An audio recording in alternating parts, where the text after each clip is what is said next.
আমাদের অনেকদিন ধরে কথা হচ্ছিল যে আমাদের সক্রিয় বুথ তৈরি। তো আজকের এই যে বুথ বিজয় অভিযানে যেভাবে এখানে সমিতি আমাদের কি কি করতে হবে যে প্রশিক্ষণ দিলেন, সেটারই কে সামনে রেখে সক্রিয় বুথ বানানোর যে আমাদের আগের থেকে আমাদের একটা প্রোগ্রাম ছিল, সেটা কিন্তু আক্ষরিক অর্থে সেটা হতে যাচ্ছে। এবং তার ফলে আমাদের সক্ষম মণ্ডলও সেভাবে তৈরি হবে। এর জন্য আমরা বারবার কাগজপত্রে অনেকবার আমরা দিয়েছি।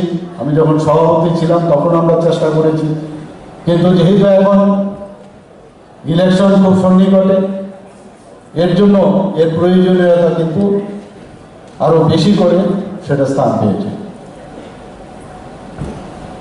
আমি একটা উদাহরণ আপনাদের দিচ্ছি। বুথ আমরা সবাই জানি যে আমার বুথ শক্তিশালী বুথ, অনেকবার আমরা নারা দিয়েছি। আলটিমেটলি এটা বুথ, আমি একটা উদাহরণ দিয়ে বলছি এই কারণে, যদি আমি বুথের কথা আমি চিন্তা করি, আমি সেইভাবে আমি নিজেকে দেখি যে একটা পুকুরের মধ্যে যদি আমরা একটা ঢিল ছুঁই, আস্তে আস্তে তার যে তরঙ্গ সেটা কিন্তু পাড়ে আসে।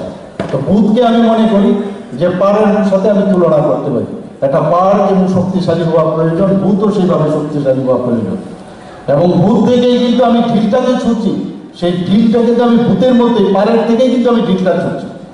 কাজে তার প্রয়োজনীয়তাটা আমরা অবশ্যই গুরুত্ব সহকারে আমাদের জানা প্রয়োজন।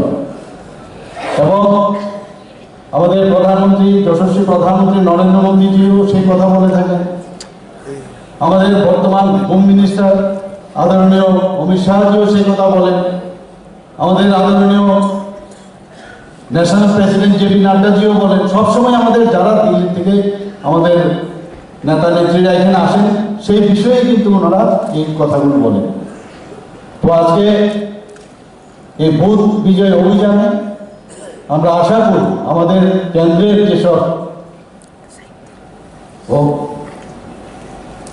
যেসব কাজগুলো আমরা প্রধানমন্ত্রী নরেন্দ্র মোদীজির নেতৃত্বে যেগুলো হয়েছে এবং ত্রিপুরা সরকারের যে কাজগুলো আমরা করছি, সেগুলো নিয়ে মানুষের কাছে যাওয়া। আমাদের ভোটের ভিতরে আমরা যারা প্রতিপক্ষ আছে তাদের সম্পর্কে আমাদের খোঁজ খবর রাখা। আমরা দেখেছি যে বুথের মধ্যে থেকে কিন্তু সবাই আমরা বেরিয়ে আসি। এখানে মাননীয় বিধায়িকারা আছেন, অনেক জায়গায় দেখেছে, আমরা দেখেছি তার ডিস্ট্রাকশন আমরা করেছি, সেই দিশায় আমরা করছি। আমাদের সরকার এর মধ্যে ভালো ভালো আমরা কাজ করেছি, যে বিষয়গুলো আমরা 5% আগে আমাদের 3% আমরা দিয়ে দিয়েছি সরকারি কর্মচারীদের, সেখান থেকে এবার 5% দিয়েছি। তো আমরা সরকারি কর্মচারীদের কথা চিন্তা করছি। আগে চাঁদার একটা কালচার ছিল, সেই কালচার থেকে আমরা মুক্ত করেছি সবাইকে। 2018 যখন আমাদের সরকার আসে, তবে থেকে আমরা এই কালচার থেকে আমরা মুক্তি দিতে পেরেছি। মানুষ আমাদের উপর আস্থা আছে, ভারতীয় জনতা পার্টির উপর আস্থা আছে, মোদীজির উপর আস্থা আছে। এবং মানুষকে বলা যে আগামী দিন আমরা যে চিন্তা ভাবনা আছে, যে 60-এ আমরা 60 আনবো, সেই চিন্তাটা মানুষকে বোঝানো, তবেই দেখবেন আমাদের কার্যকর্তাদের মধ্যে অনেক বেশি, আরো বেশি উৎসাহ যোগাবে এবং মানুষের মধ্যে আমাদের আস্থা আসবে। ইনকামেন্সি একটা ফ্যাক্টর সবসময় থাকে, যখনই সরকার অনেকদিন ধরে থাকে, তো ন্যাচারালি অনেক জিনিস আছে, দেনা পাওনার বিষয় আছে। আমরা এর মধ্যে 6000-এর উপর আমরা চাকরি দেওয়ার ঘোষণা করেছে এবং তার অ্যাডভার্টাইজমেন্টও পরশুদিন হয়ে গেছে। 1000-এর মধ্যে আমরা কনস্টেবল নিয়োগ করেছি। আমরা বিভিন্ন সময়ে বিভিন্নভাবে মানুষের যাতে কোনো অসুবিধা না হয়, যে মৌলিক চাহিদা, সেগুলোর দিকে আমরা নজর দিচ্ছি। আমরা চাই আগামী দিনে আমরা সবাই মিলে একসাথে মিলে এক আওয়াজে আমরা আগামী দিন মানুষের জন্য সেবাই সংগঠন, এই যে বিষয়টা, কোভিডের সময় আমরা কাজ করেছি, হর ঘর তিরঙ্গার সময় আমরা কাজ করেছি, প্রধানমন্ত্রী নরেন্দ্র মোদীজির এক আহ্বান আমরা করেছি। আমরা জনতা কারফিউ আমরা করেছি। যখন যে কাজটা প্রধানমন্ত্রীজি আমাদের বলেন, আমরা যখন আপনাদের মাধ্যমে সবার কাছে বলি, তারাও কিন্তু সেই কাজটা সুচারুরূপে সেইগুলো কাজগুলো করে। এবং আমি নিশ্চিত যে আগামী দিন এই যে আজকের এই বুথ বিজয় অভিযান, সেটা 100% সাকসেসফুল হবে। কারণ এই কারণে হবে আমাদের এর বিগত দিনে যেসব কাজগুলো আমরা দিয়েছি আপনারা করেছেন। এবং আজকে আমাদের ভারতীয় জনতা পার্টি ত্রিপুরা প্রদেশের মাননীয় সভাপতি আছেন এখানে, ওনার নেতৃত্বে এবং এখানে সবাই যারা উপস্থিত আছেন সমস্ত নেতার নেতৃত্বে আমরা আগামী দিন অবশ্যই এই বুথ বিজয় অভিযানকে সামনে রেখে আমরা আগামী দিন 60-60 আমরা যে কেন্দ্র আছে সেটাতে জিতবো এবং আমি সেটা নিশ্চিত এবং মানুষকে সেই আস্থা অর্জন করার জন্য আপনারা কাজ করবেন। সবাইকে আবার অভিনন্দন জানিয়ে আমি আমার বক্তব্য শেষ করছি। বন্দে মাতরম, ভারত মাতা কি জয়। আমি জনপ্রতিনিধি, কিন্তু আমার নিজের বুথের মধ্যে দেখা যায় আমি কমজোর এবং মানুষের জনসমর্থন কিন্তু সেখানে কম।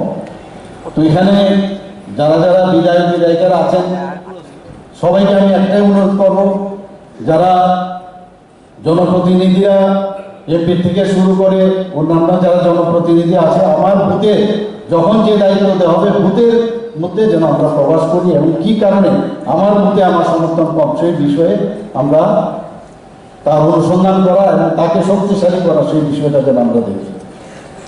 এখানে আমাদের আসামের মাননীয় মুখ্যমন্ত্রী এখানে বলবেন, আমি বেশি কিছু বলবো না। কালকে কথা হয়েছিল, যেটা আমাদের জিষ্ণুদা বলেছেন যে বিবেকের কাছে প্রশ্ন করবেন যে আমি কতটুকু বলবো, আমিও কমই কথা বলবো। এখানে প্রায়শই আমরা দেখি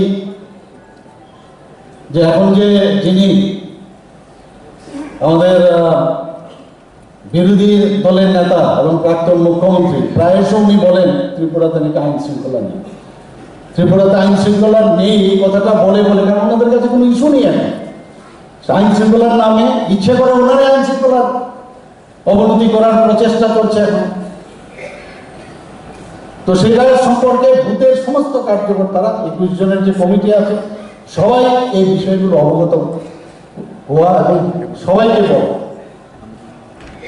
এখানে আমাদের ন্যাশনাল বোর্ড যে ক্রাইম, ন্যাশনাল বোর্ড অফ ক্রাইমের যে রিপোর্ট আমাদের কাছে আছে সেখানে দেখা যায় 28টা স্টেটের মধ্যে আমাদের নিচের দিকে মাত্র 5th পজিশন আমাদের। তো সেই বিষয়গুলো মানুষকে জানানো, খালি আইন নেই, আইন শৃঙ্খলা নেই, এখানে খাবার নেই। আরে খাবার তো আমরা বিনা পয়সা দিচ্ছি, মোদিজি বিনা পয়সা দিচ্ছে। বিজলি নেই, আমরা তো বিনা পয়সায় হাজার বিজলি আমরা দিচ্ছি। স্বাস্থ্য নেই, স্বাস্থ্য পরিষেবা নেই, আয়ুষ্মান ভারত দিচ্ছি। তো বিভিন্ন বিষয়ে এগুলো মানুষকে বলা। আপনারা জানেন যে আমরা এখানে বলছি যে ত্রিপুরাতে এনইসির বৈঠক, হেমন্তদা আছেন, এনইসির বৈঠকে একদম ক্লিয়ার কাট বলে দিয়েছে যে ত্রিপুরার থেকে কোনো অবস্থায় কোনো রকম ট্রাক বাইরেও যাবে না আর বাইরের থেকেও আমাদের আসতে দেবে না। এবং এটা আমাদের মাননীয় হোম মিনিস্টারের পৌরোহিত্যে সে কথাটা বলা হয়েছে। তো সেই বিষয়ে আমরা কাজ করছি। এখানে নর্থ ইস্টের মধ্যে সেকেন্ড হাইস্ট, এখানে সবচেয়ে বেশি আমরা সিজার করেছি।